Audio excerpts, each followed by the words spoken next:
உலகங்கள் யாவும் உன் அரசாங்கமே,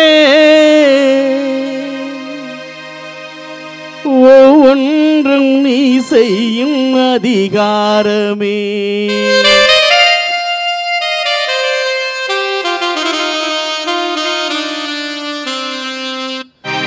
உலகங்கள் யாவும் உன் அரசாங்கமே, ஒவ்வொன்றும் நீ செய்யும் அதிகாரமே. நிதி வேண்டும் ஏழைக்கு, மதி வேண்டும் பிள்ளைக்கு. நிதி வேண்டும் ஏழைக்கு, மதி வேண்டும் பிள்ளைக்கு. நியாயங்கள் தான் வேண்டும் எல்லோருக்கும், நியாயங்கள் தான் வேண்டும் எல்லோருக்கும். உலகங்கள் யாவும் உன் அரசாங்கமே.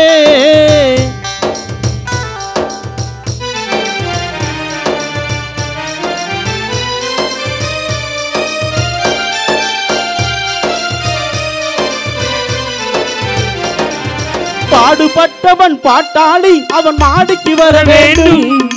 பஞ்சம் என்பதே இல்லா வாழ்வை பாரதம் பெற வேண்டும். பாடுபட்டவன் பாட்டாளி, அவன் மாடிக்கு வர வேண்டும். பஞ்சம் என்பதே இல்லா வாழ்வை பாரதம் பெற வேண்டும். ஊரெங்கும் லாபங்கள், நாடெங்கும் சேமங்கள். ஊரெங்கும் லாபங்கள், நாடெங்கும் சேமங்கள்.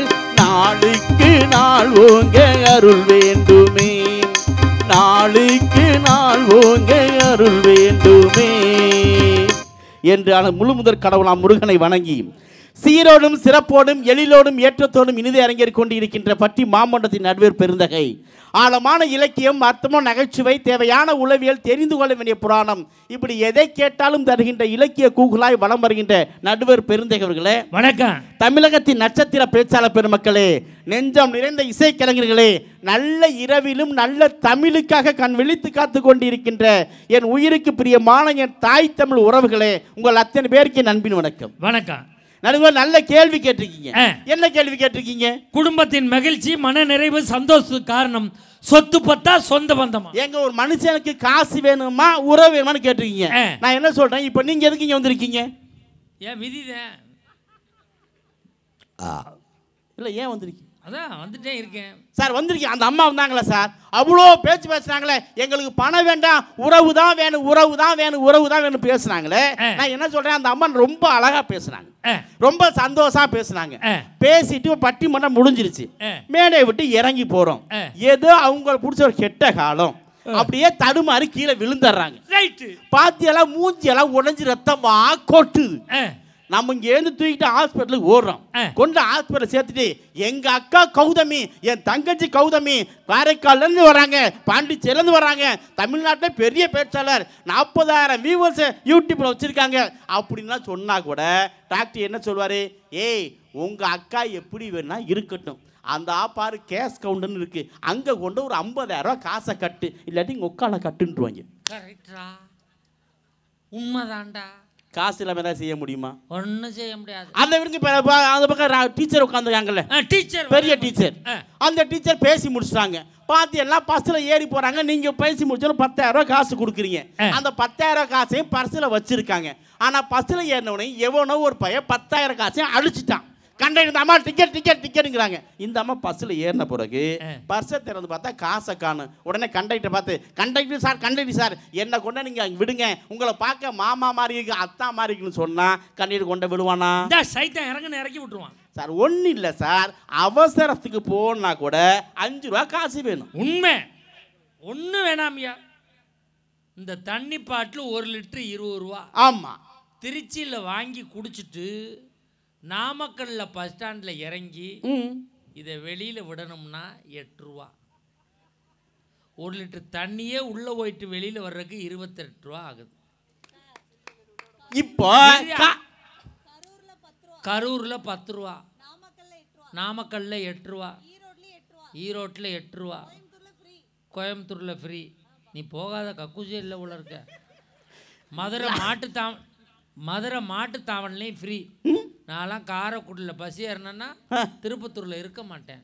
காசு கேட்பாங்க. அடைக்கி மாட்டுத்தவனில் டெலிவரி கொடுப்பேன். என் தங்கச்சி நானும் ஒன்றும். சார் மனுஷன் மட்டும் இல்லை சார், இப்போ இந்த நாட்டில் வர மாடு சீருங்க. இப்போ கோயில் திருவிழா கும்பாபிஷேகம் நாளை பார்த்தீங்கன்னா, கோயில் கும்பாபிஷேகத்துக்கு நம்ம கிராமப்புறங்கள்லாம் பார்த்தீங்கன்னா யானை கொண்டு வருவாங்க. அந்த யானை வந்து கும்பத்தை தண்ணி ஊற்ற முன்னாடி நிற்கும். அந்த யானை கிட்ட நம்ம எல்லாரும் போவோம். போனால் அந்த யானை தும்பிக்கை தூக்கி நம்ம தலையில் வைக்கணும்னா கூட அந்த யானைக்கு கூட 10 ரூபா காசு கொடுத்தா தான் யானையை தும்பிக்கையை தூக்கி நம்ம தலைமையில் வைக்கும். ஆமாம், அந்த யானைக்கு தெரியுது. ஆனால் இந்த 3 யானைக்கு தெரியலை. ரைட்யா, கரெக்டாக அப்போ தான் பேசுகிறேன் சார். ஒன்றும் இல்லைங்க, இப்போ நீங்கள் எங்கெல்லாம் பேசுறீங்க, உலக நாடுகளை எங்கெல்லாம் தமிழர் இருக்கானோ அங்கெல்லாம் பேசுறீங்களே. உங்கள் மேடையில் வாழ்நாள் முழுக்க பேசுகிறாங்களே, உங்கள் பெருமை பேசுகிறாங்களா அந்த அம்மா? இல்லையே. ஏன் பேசலை? பொறாமையில பேசலை. ஆனால் தம்பிக்காரன் நான் பேசுவேன். எப்படியா நீங்கள் ரொம்ப பயப்படுறீங்க? அதுவும் ஜெய்ஸ்டங்க இருக்க மேலே நீங்கள் பயப்பட தேவையில்லை. நிமிர்ந்து உட்காருங்க. நீங்கள் இருக்கல, நான் ஏன் பயப்படுறேன்? நிமிர்ந்து உட்காருங்க. அன்னைக்கெல்லாம் ஒரு சோக்கு சொன்னீங்க, நான் என்ன பயந்தேன்? அந்த சோக்கு தான் அப்பவே விட்டாச்சு. நல்லா நிமிர்ந்து உட்காருங்க. ஹலோ, அதை சொல்லாதீங்க ப்ளீஸ். அதெல்லாம் சொல்லாதீங்க, நிமிர்ந்து உட்காருங்க.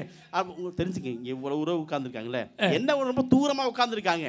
ஆனால் அங்கே உட்கார்ந்தா கூட நம்மளுக்காக இந்த சேர் போடல, இந்த ஸ்டேஜ் போடல. சரி, நாளைக்கு ஆடல் பாடலுக்கு போட்டதுல நம்ம உட்காந்து பண்ணிக்கிட்டு இருக்கோம். ஓ, அதுக்கு தான் கம்பு கட்டி இருக்கோம். இன்னைக்கு தான் கூட்டம் அங்கே இருக்கு, நாளைக்கு கூட்டம் கம்ப தள்ளிக்கிட்டு உள்ள வரும். ஆமாங்க, இன்னைக்கு போலீஸ் பேசாம உட்காந்து இருக்கணும். ஆமா, இன்னைக்கு பட்டிமன்றத்துக்கு வாங்க வாங்கன்னு கூப்பிடணும், நாளைக்கு டான்ஸுக்கு போங்க போங்கன்னு சொல்லணும். ஆமாங்க, அது சிரிங்கன்னு சொல்றோம், கைத்தட்ட சொல்றோம். நாளைக்கு அவங்களா சிரிப்பாங்க, அவங்களா கை தட்டுவாங்க. ஏன் நாளைக்கு அது மாதிரி ஆளுகெல்லாம் வரும். ஆனா உங்க பெருமையை சொல்றப்ப இந்த தாய் தமிழ் உறவுகள் எல்லோரும் ஜோரா கை தட்டுவாங்க. தெரியுமா? நீங்க யார் தெரியுமா? நீங்க பார்க்க எப்படி இருக்க தெரியுமா? சற்றே சரிந்த பார்வை ராயல். சைடிலிருந்து பார்த்தால் உலகநாயகன் கமலஹாசன் சாயல். கொஞ்சம் தமிழின் திறம், நீங்கள் கொக்கோ கோலாவின் நிறம். இன்றைய பட்டிமன்ற மேடைகளில் மேடையில் வாழுகின்ற மேடை கலைவனாக வாழக்கூடிய ஒரு நபர் யாருன்னு கேட்டா எங்கள் தேவகோட்டை மகாராஜன். நீங்க மட்டும்தான் ஜோரா கைத்தட்ட முடியும். என்ன சொல்லியிருக்கேன், காசு தருவேன். ஆனா உங்க பெருமை சொல்ல யார் தெரியுமா? பல நூல் படித்து நீ எரியும் கல்வி, பொது நலம் நினைத்து நீ வழங்கும் செல்வம், பிறர் உழைப்பினிலே உனக்கு இருக்கும் இன்பம், இவை அனைத்திலுமே இருப்பதுதான் தெய்வம். பாசமுள்ள பார்வையிலே கடவுள் வாழ்கிறார், அவர் கருணை உள்ள நெஞ்சினிலே கோயில் கொள்கிறார். இதோ என் தெய்வம் முன்னாலே நான் ஒரே ஒரு புன்னகையில் கண்டேனே. நடுவில் தெய்வம்னு சொல்லியிருக்கேன். அதுக்காக நீங்க ரொம்ப சந்தோஷப்படக்கூடாது. இந்த படித்தல் மக்கள் சார்பாக நான் உங்கள்கிட்ட 2 கேள்வி கேட்கவா? கேளியா? அந்த அம்மா மட்டும் உங்கள்கிட்ட எத்தனை கேள்வி கேட்டாங்க? நீ கேளுப்பா. ஒண்ணு வேணாம் சார், ரொம்ப ஈஸியான கேள்விங்க. என்ன மாதிரி ஒரு அடங்காத பையன். அடங்காத பையன் நம்ம வளர்ம பொண்ணு. சரி, ஏங்க உங்களுக்கு என்ன போறாம? என்ன மாதிரி அடங்காத பையன் நம்ம பொண்ணு. அடங்காத பயலுக்கும் அழகான பொண்ணுக்கும் என்ன வித்தியாசம்? பையன் வேட்டி கட்டுவான், பொண்ணு சேலை கட்டும். எங்க பையன் வேட்டி கட்டுவான், சேலை பொண்ணு தெரியாத உங்களுக்கு?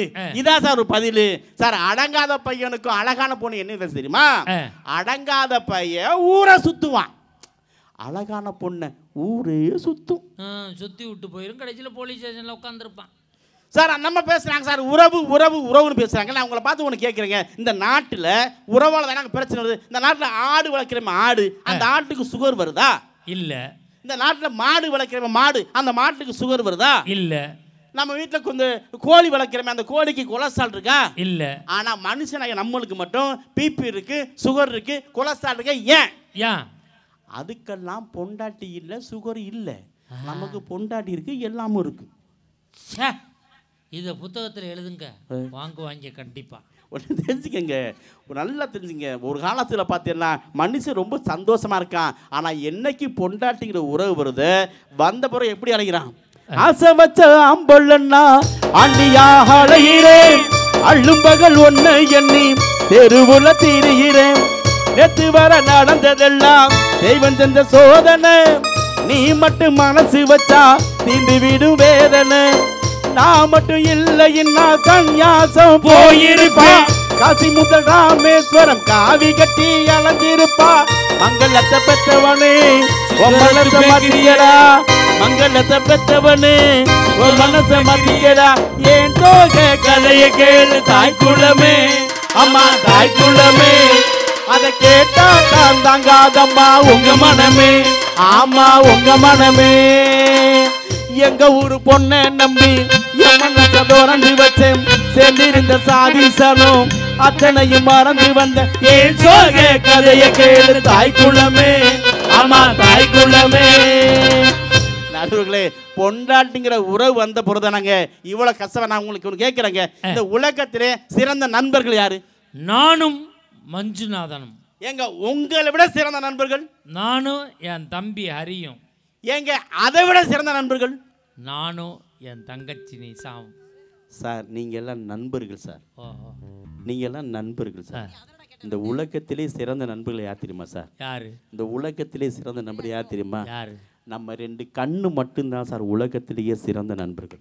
எப்படி சொல்றீங்க ஏன்னா எதை பார்த்தாலும் 2 கண்ணு ஒன்னாவே பார்க்கும் ஆமா மூடுனாலும் 2 கண்ணு ஒன்னாவே மூடும் கரெக்ட் திறந்தாலும் 2 கண்ணு ஒன்னாவே திறக்கும் சரி அழுதாலும் 2 கண்ணு ஒன்னாவே அழும் சிரிச்சாலும் 2 கண்ணு ஒன்னாவே சிரிக்கும் இப்படி எதை செஞ்சாலும் ஒன்னாவே செய்யற இந்த 2 கண்ணும் நம்ம வளரும் ஆமா தானே உண்மைதான்டா அறந்தாங்கில ஒருத்தன் சுந்தரம் பேக்கரிலே உட்காந்துருந்தான்டா பலாப்பழத்தை வீட்டுக்கும் கொண்டு போக முடியாது அப்பத்தான் இப்போ இங்கே இப்போத்தான் வண்டி இங்கிட்டு போகுது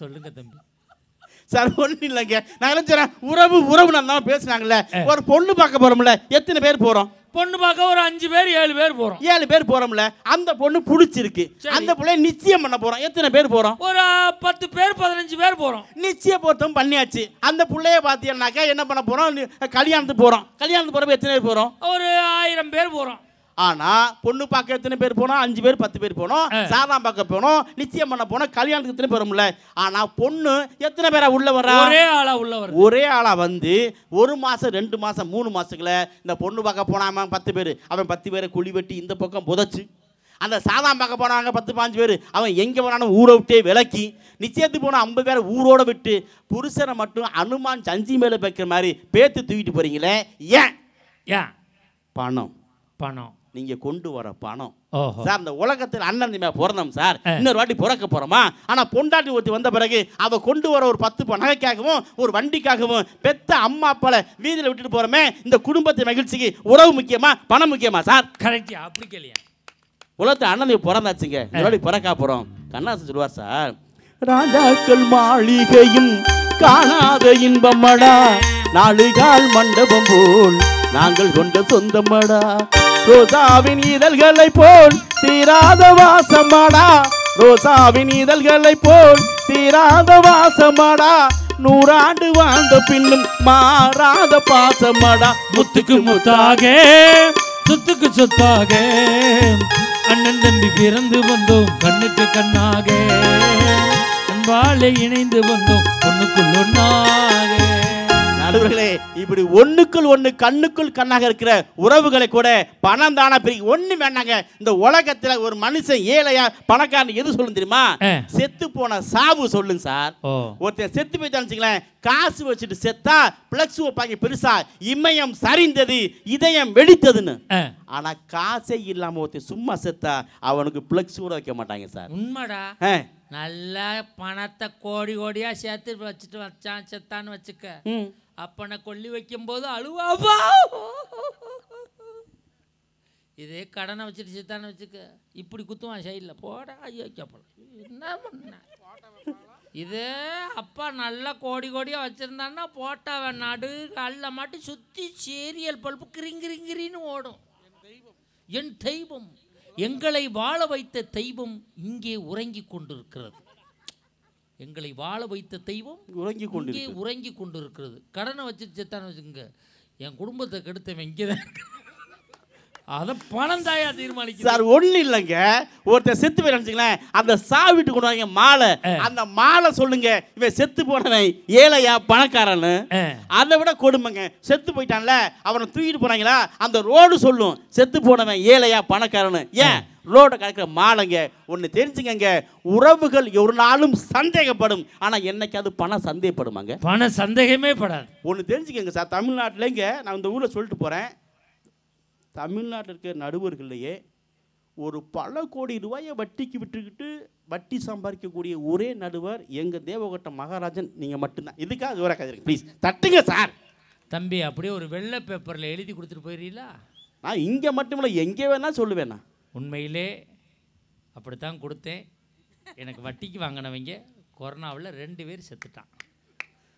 ஒருத்தன் 80, ஒருத்தன் 50. 1:30 காலி இவனும் வாங்கியிருக்கான். தகவலுக்கு சொல்கிறேன். நான் ஒன்று தெரிஞ்சுக்கங்க, நீங்கள் வட்டிக்கு கொடுங்க, கொஞ்சம் குறைச்சி வட்டிக்கு கொடுங்க சார். ஒன்று தெரிஞ்சுக்கங்க சார், ஆம்பளைகளுக்கு முடியலன்னு வச்சுங்களேன், நம்ம என்ன செய்வோம்? ஒரு மெடிக்கலில் போய் ஒரு 5 ரூபா 10 ரூபா காசை கொடுத்து ஒரு செட்டு மாத்திரை வாங்கி சாப்பிட்டு படுத்துக்கிறோம் சார். ஆனால் பொம்பளைகளுக்கு மட்டும் முடியாட்டி நம்ம எங்கேயாவது கஞ்சி வட்டியாவது 5000 10,000 காசு வாங்கி அதை கொண்டு ஹாஸ்பிட்டலில் கொடுத்தா தான் வீட்டில் நிம்மதி கிடைக்கும், கஞ்சி கிடைக்கும். இப்போ எனக்கு இருக்க ஒரு பொண்டாட்டி, நமக்கு இருக்குது உனக்கு இருக்கு ஒரு பொண்டாட்டி. என்னைய கூடிச்சக்காது இதில் நம்ம பொண்டாட்டின்னு சொல்லப்படாதோ? டேய், உன் பொண்டாட்டி தனி, என் பொண்டாட்டி தனி. இது நம்ம பட்டிமன்றம். ஆமாம். இது நம்ம மஞ்சுநாதன். ஆமாம். அது நம்ம ஏப்பா, அது நம்ம சொல்லி பாரு. ஐயா சொல்ல முடியாது, வேட்டி இடுப்பில் இருக்காது, ஞாபகத்தில் வச்சுக்க. அப்படி இல்லை, அது சொல்லலாம், அது வேற இடம் சொல்ல. இது படாரும் தட்டும் வளர்மதி மனசுக்குள்ளே திட்டிக்கிட்டு இருக்க உடனே ஞாபகத்தில் வச்சுக்க. இதெல்லாம் நம்ம ஒன்று சொல்லணும்ல, ஏன் புறா நம்ம சொல்ல முடியாதா? சொல்லக்கூடாது. சொல்லக்கூடாது. சொல்லக்கூடாதோ? நீ அங்கிட்டு போய் சொல்லிக்க, பேராவரணி பக்கம் போய் சொல்லு நம்ம பொண்டாட்டின்னு. அங்கேயும் சொல்ல முடியாது சார், இங்கே பேசுங்க சார். திரும்பி பார்த்தீங்கன்னா முடியலாங்க. பார்த்தீங்கன்னா நீங்கள் தான் 10 வட்டின்னு சொல்லி பணம் கொடுக்கலாம். ஒரு 5000 10,000 காசை வாங்கிட்டு என் பொண்டாட்டிக்கு முடியலை. சரி, பொண்டாட்டி கூடி தஞ்சாவூர் ஹாஸ்பிட்டல் போயிடுச்சுங்க. போயிட்டு பார்த்தா பிளட் டெஸ்ட், யூரின் டெஸ்ட், அந்த டெஸ்ட் இந்த டெஸ்ட் எல்லா டெஸ்ட்டும் எடுத்து முடிச்சுட்டு பார்த்தா நான் புதுக்கோட்டைக்கு வரணுமா, தஞ்சாவூரில் புது பஸ் ஸ்டாண்டில் அங்கே என் பொண்டாட்டி நிற்கிறான். அங்கே இல்லை, தஞ்சாவூர் புது பஸ் ஸ்டாண்டு பக்கத்தில் நான் நிற்கிறேன். என் கெட்ட காலம் பாருங்க. அந்த நேரம் என் கூட படித்த புள்ள ஒருத்தி வந்தா. வந்தா சும்மா வரக்கூடாது, என்னை பார்த்து என்ன ஜெய்சங்கர் என்ன இங்கே நிற்கிறேன்னா, எனக்கு அப்பயே பாதி உயிர் போச்சு. ஏன்? பக்கத்தில் என் பொண்டாட்டி நிற்கிறேன். நான் சொன்னேன், ஒன்றும் இல்லைப்பா, பொண்டாட்டிக்கு முடியல, ஹாஸ்பிட்டல் கூட்டி வந்தோம், எல்லா டெஸ்ட்டும் முடிச்சாச்சு, புதுக்கோட்டை போகணும், பஸ்ஸுக்கா நீங்கள் பேசிக்கிட்டு இருக்கோங்க. இந்த நேரம் பார்த்தா அவ போண்டே பஸ் வந்துருச்சு. அவ சும்மா வரலங்க, அவ பெத்த 2 புள்ளே வேற கூட்டி வந்தா. அவ பஸ் ஏறி போனா பாருங்க. போன மறு செகண்டே பொண்டாட்டி கேட்டா, ஆமா அது யாருன்னா, ஏப்பா என் கூட படித்த பிள்ளைதாப்பா. ரைட்டு. அவங்க புருஷன் எங்கே இருக்கான்னு கேட்டேன். அவங்க புருஷன் வெளிநாட்டில் இருக்கிற கன்ஃபார்ம் ஆகி சொல்லிட்டு, அம்மா அந்த 2 புள்ள யார் புள்ளன்னு கேட்டேன். ஏண்டி அவ பெற்ற புள்ள தாண்டின்னு. அந்த 2வது பையனா, அதுவும் அவ பெற்ற புள்ள தாங்கிறேன். அதுக்கு என் பொண்டாட்டி சொல்கிறா, அந்த 2வது பையன் உன்ன மாதிரியே இருக்கா அப்படிங்கிறாங்க. அப்படியா சொன்னா? முறப்படி முத பிள்ளையில ஒஞ்சாயில் இருக்கணும். ஏன் தெரியுமா 2வது பையில சந்தேகப்பட்டிருக்கா? இவன் பிடி வாத்தியாரா, அவன் விசில் வச்சு ஊதிக்கிட்டு இருந்திருப்பேன், உர்ரி உர்ரி, அதான் சந்தேகப்பட்டு. சார் ஒன்று தெரிஞ்சுக்கங்க சார், இந்த நாட்டில் என்னைக்கு உறவால சந்தோஷம் வருதுங்க ஒன்று தெரிஞ்சுக்கங்க சார். நானும் எங்கே காசு வாங்கியாச்சு, என் பொண்டாட்டிக்கு நகை வாங்கி கொடுக்குறேன், அது வாங்கி கொடுக்குறேன், எது வாங்கி கொடுக்கணும்னு கொடுக்கலையோ, ஆனால் என் பொண்டாட்டிக்கு நான் கொலுசு மட்டும் வாங்கி கொடுத்துருவேன். ஏன் அவ்வளோ பாசமா? பாசமெல்லாம் இல்லைங்க. கொலுசு வாங்கி கொடுத்தோம்னா அது சலக்கு சலக்குன்னு சத்தமத்தில் அந்த கொலுசு வாங்கி கொடுத்தோம்னு வச்சுங்களேன், நான் மேலே மாடியில் உட்காந்துருப்பேன், என் முன்னாடி கீழே இருப்பான். நான் மேலே ஏதாவது செல்ஃபோனில் ஃபேஸ்புக்கில் வாட்ஸ்அப் ஏதாவது பார்த்துக்கிட்டு இருந்தேன்னா இவங்க இங்கேருந்து ஏறி வரப்போ கொலுசு சலக்கு சலக்கு சவுண்டு கேட்கும். நான் சுவிட்ச் ஆஃப் பண்ணிட்டு படுத்துக்கிடுவேன். நல்ல ஐடியாடா. டேய், உன் அறிவே அறிவு தான்டா. ஆனால் 6 மாதத்துக்கு ஒரு வாட்டி வட்டிக்கு வரவங்க கொலுசு வாங்கி கொடுத்துருவேன். அப்படி மட்டும் வாங்கி கொடுத்து மாட்டிக்கிறாத. ஏன் சார்? எங்கள் வீட்டில் அது பெரிய சிக்கலாயிருது. என் மாமியால் அதே மாதிரி கொலுசு போட்டிருக்கு. என் மாமனார் வாங்கி கொடுத்துருக்காரு. ஐயோ, வேலைக்காரையும் அதே கொலுசு, அது புருஷன் வாங்கி கொடுத்துருக்கேன். நம்ம செல்லே எடுக்க முடியாது, எந்த நேரமும் சலக்கு சலக்கு. எப்போ நான் செல்லை எடுத்து பார்க்க? நீங்கள் வீடு தனியாக கட்டுங்க, அந்த வீடே வேண்டாம், வீட்டை மாற்றுங்க. 3 சுத்துதுரா. வேலைக்காரி போனா பொண்டாட்டி, பொண்டாட்டி போனா மாமியா, 3 சலக்கு சலக்குங்குது. ஆனால் ஒன்று தெரிஞ்சுக்கங்க, நீ சொல்லவும் தான் ஞாபகம் வருது. எங்கள் ஊரில் ஒருத்தன் நேற்று ஃபுல்லாக தண்ணியை போட்டு தெருவில் ஆடிக்கிட்ட வந்தான். ஏன்? பொண்டாட்டி சொன்னால் குடியாரப்பல ஏன்டா குடிக்கிறாயின்னு. டப்புன்னு அவள் காலை பிடிச்சிக்கிட்டு நம்ம குடிக்க மாட்டேன்னா. இவ சொன்னால் ஊரே வேடிக்கை பார்க்குது, எந்திரிச்சு போயான்னா. இவனு எந்திரிச்சு போயிட்டான்டா. வீட்டில் போய் காலை பார்த்துருக்கா, கொலுசை கழட்டிக்கிட்டு போயிட்டான்டா. ஐயோ, இவன் ஜொரையை திருவிக்கிட்டே இருந்திருக்கான், இவன் ஜொரனா இல்லாமல் கொடுத்துக்கிட்டே இருந்திருக்கான். இன்னைக்கு என்ன பண்ணா தெரியுமா? நம்ம கொல்லிமலை எட்டுக்கையம்மன் கோயிலில் கூட்டிகிட்டு போய் நம்ம குடிக்கவே கூடாதுன்னு 4500 ரூபாய்க்கு வெளியில் தாயத்து மந்திரிச்சு கட்டி விட்டுருக்கா. சரி. மத்தியானம் நாமக்கல் புது பஸ் ஸ்டாண்டில் வந்து இறங்கியிருக்காங்க. வேணாம் பழைய பஸ் ஸ்டாண்டுக்கே போகணும்னு இருக்கான். பழைய பஸ் ஸ்டாண்டில் இறங்கினோன்னா உச்சாவரதுன்னு இருக்கான். தண்ணி அடிக்க தானே பிளான் பண்ணுறேன்னு காசை பூரா வாங்கிட்டு வெறும் 8 ரூபா கொடுத்து விட்ருக்காடா. போனவன் அரை மணி நேரத்தில் முழு போதையில் வந்திருக்கான். ஏதரா காசுன்னு இருக்கா தாய்த்து போய்ந்தேன்னு எவ்வளோ கூட வச்சு குடிச்சான் இருக்கா. 600க்கு வச்சு குடிச்சோம்னு இருக்கான். விட்டுருக்கா 2200 வச்சுருந்தா ஆளுக்கு ஆப்படிச்சிருக்கலாமாடான் இருக்கான். நிலைமை அப்படி இருக்கு. இந்த உறவால எவ்வளோ கஷ்டம் சார். ஒன்று தெரிஞ்சுக்கங்க, தமிழ்நாடு இருக்கக்கூடிய பட்டிமன்ற பேச்சாளர்களையே பொண்டாட்டிய தாலாட்டு பாட்டி தூங்க வைக்கிற ஒரே பேச்சால நான் ஒருத்த மட்டும்தான். ஓஹோ. ஏன் ஏன் அவ தூங்கினா தான் நம்ம ஏதாவது பார்க்க முடியும். அப்படி இல்லை, தாலாட்டுன்னு சொல்லவும் தான் எனக்கு ஞாபகம் வருது. உண்மையிலேயே நான் செட்டிநாட்டு பகுதியிலிருந்து வருகிறேன். என் மனைவி மாதிரி தாலாட்டு பாட்டு பாட முடியாது. எப்படி சார்? என் மனைவி எம்ஏ இசை திருவையாறு இசைக்கல்லூரியில் படித்தவன். உண்மையிலேம்மா அவளை மாதிரி தாலாட்டு பாட்டு பாட முடியாது. உங்களுக்கு சொல்லி தந்துட்டு போகிறேன். அவள் பிள்ளைய தொட்டிலில் போட்டு தாலாட்டுவா பாருங்க. அண்ணே ஒன்று காட்டுங்கண்ணே. அந்த ஒன்று இந்த ஒன்று இல்லை. ஆஹா,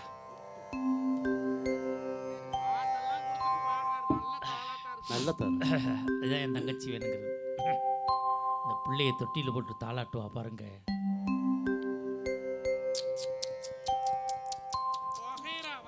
பாட்டே அவ்வளவுதான்டா.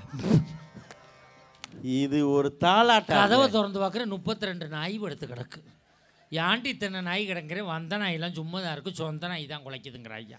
நடுவில் உங்கள் வீட்டம்மா அப்படி தாலாட்டுவாங்க. நான் எப்படி தாலாட்ட தெரியுமா?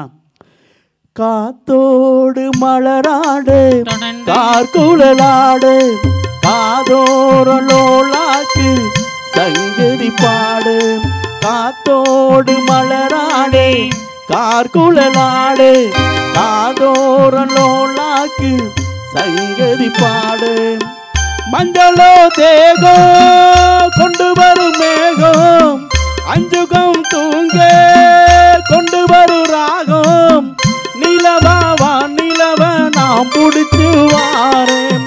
குயிலா பூங்குயிலா பாட்டெடுத்து தாரே. பச்சைமல பூவு நீ உச்சி மலை தேனு குத்தங்குற ஏது நீ நந்தவன தேரு.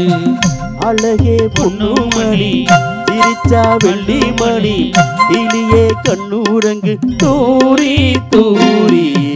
பச்சைமல பூவு நீ உச்சி மலை தேனு குத்தங்குற ஏது நீ நந்தவன தேரு. நடுவுலே ஒன்று தெரிஞ்சுக்கங்க, இந்த உலகத்தில் பணம் இருந்தால் மட்டும்தான் மனிதனால் வாழ முடியுமே தவிர உறவுகள் ஒன்றுமே செய்ய முடியாதுங்க.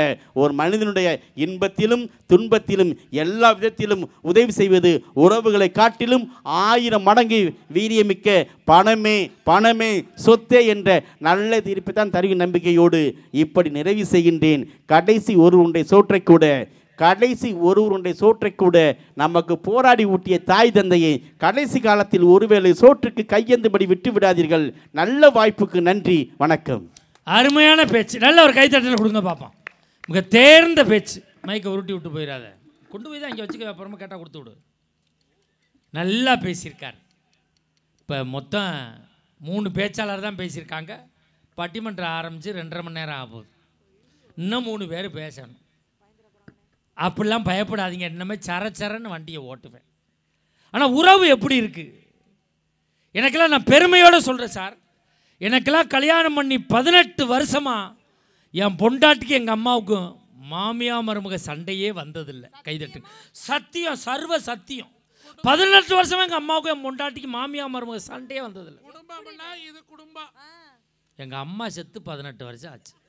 இருந்தாவில் சண்டை வர்றதுக்கு இவ சாப்பிட்றா, உருள்றா, பிறல்றா. எங்கள் அம்மா செத்துருச்சேன்னு எங்கள் பெரியம்மாவை கொண்டாந்து வச்சு என் பிள்ளையெல்லாம் பார்த்துக்கிறேன். என் பெரியம்மா எனக்கு தாய்மாய் தானே நிசா. போன வாரம் எங்கள் பெரியம்மா தொண்டை வலிக்குதுருக்கு. இப்போ டாக்டர்கிட்ட கூட்டிகிட்டு போயிருக்கா. டாக்டர் எங்கள் பெரியம்மா வாயை திறக்க சொல்லி உள்ளே லைட் அடித்து பார்த்து என் பொண்டாட்டி கூப்பிட்டு, இங்கே வாமா நீ தானே மருமக? ஆமாம் சார்.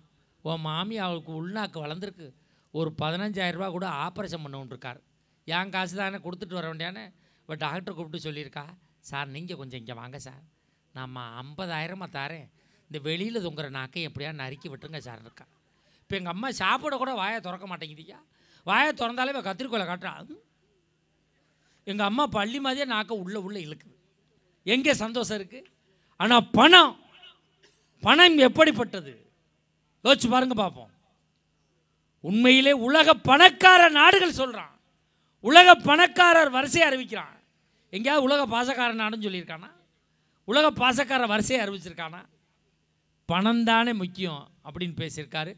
இதற்கெல்லாம் மறுத்து பேசுவதற்காக வெகு தூரத்திலிருந்து பயணம் செய்து வந்திருக்கக்கூடிய, ஷூட்டிங்கை கூட ஒத்தி வச்சுட்டு வந்திருக்கக்கூடிய அருமை தங்கச்சி நிஷா அவர்களுக்கு முன்பாக வளர்மதி அவர்கள் பேசுவார்கள். உன்னை நம்பித்தான் நான் உட்கார வச்சுருக்கேன், எங்கே போகிற இரு.